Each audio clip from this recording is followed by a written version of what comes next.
Assalamualaikum warahmatullahi wabarakatuh. Saya Indira Prameswari, NPM 20087 dari sesi Selasa B, Map Kuning, Praktikum Menggambar Teknik.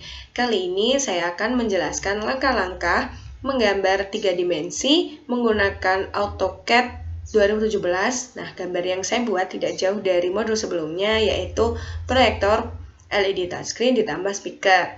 Nah, di sini kita rubah pengaturannya menjadi 3D modeling. Lalu kita rubah satuannya dulu.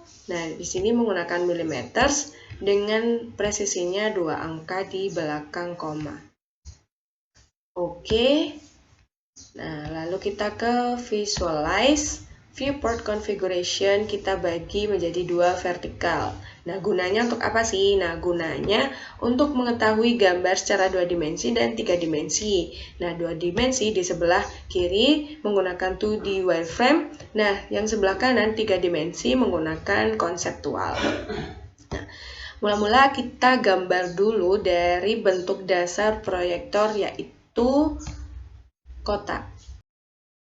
Nah, di sini kita mulai gambar kotaknya. Nah, setelah kita gambar kotaknya, kita seperti biasa di lengkungan-lengkungannya itu kita menggunakan fungsi fillet dengan radius 8. Nah, di keempat sisinya. Kemudian setelah itu kita extrude dengan ketebalan 60 mm. Nah, bisa kita lihat secara 3 dimensinya di sebelah kanan, lalu kita buat kaki-kaki dari proyektor tersebut menggunakan rectangle dengan panjang 1,5 cm, 1,5 cm. Kemudian kita extrude juga, lalu kita copy selection di keempat sisinya. Nah, berhubung itu masih bertabrakan, maka kita 3D move ke atas setinggi dari tinggi kaki-kakinya itu. Lalu kemudian kita buat lingkaran, lalu kita extrude, dan kita posisikan lingkaran itu di mana posisi lensa proyektor berada. Nah, tinggal kita paskan aja. Menggunakan move ataupun 3D move juga bisa. Lalu kita paskan. Nah, setelah itu kita buat dari tampak belakangnya, di mana tampak belakangnya itu seperti ada menjorok keluar. Nah, di situ kita membuat 2 kotak, lalu kita menggunakan fungsi loft untuk membuat ketebalannya itu berdasarkan kedua sisi kotak yang telah dibuat. Lalu kita paskan sesuai dengan proyektor di tampak belakangnya. Nah, setelah itu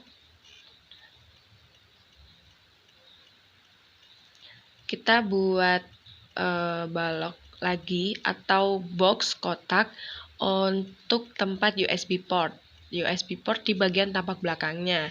Nah, tinggal kita posisikan pada posisi yang sesuai. Lalu untuk membuat hal yang sama, kita tidak perlu membuat dari box lagi, tinggal di copy selection ke posisi di sebelahnya. Lalu di situ kita kan dibuat kayak lubang gitu. Jadi kita pakai fungsi set subtract. Nah, setelah kita membuat USB port, ini membuat speaker. Nah, speakernya ini juga seperti menjorok ke dalam dari proyektornya. Lalu kita buat dari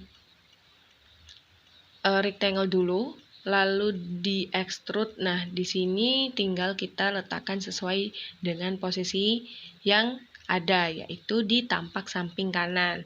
Lalu kita tinggal paskan aja. Nah, untuk ngepasinnya ini memang agak susah sih, jadi kita harus benar-benar teliti dan benar-benar sabar untuk meletakkan posisi yang benar. Nah, berhubung itu menjorok ke dalam, kita memakai fungsi subtract lagi, lalu kita klik di antara kedua sisi itu untuk melubangi.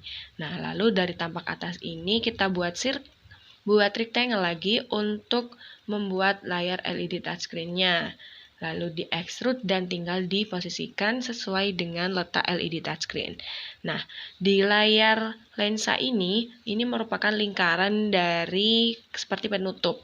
Jadi itu perlu dilubangi. Nah, untuk di lingkaran itu menggunakan fungsi sel. Kemudian kita buat lingkaran lagi, lalu kita paskan. Nah, di mana lingkaran yang kedua ini merupakan baru lensa dari proyektornya.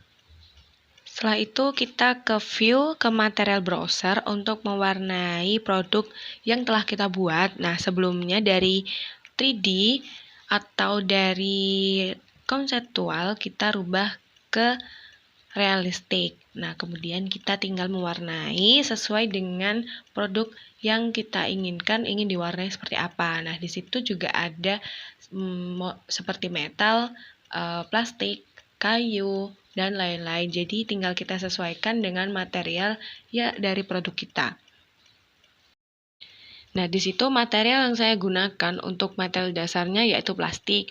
Lalu untuk LED touchscreen beserta lensa saya menggunakan material kaca, dan untuk kaki-kaki penyangga serta penutup lensanya menggunakan material metal aluminium. Nah, setelah diwarnai semuanya, tinggal kita render dan save.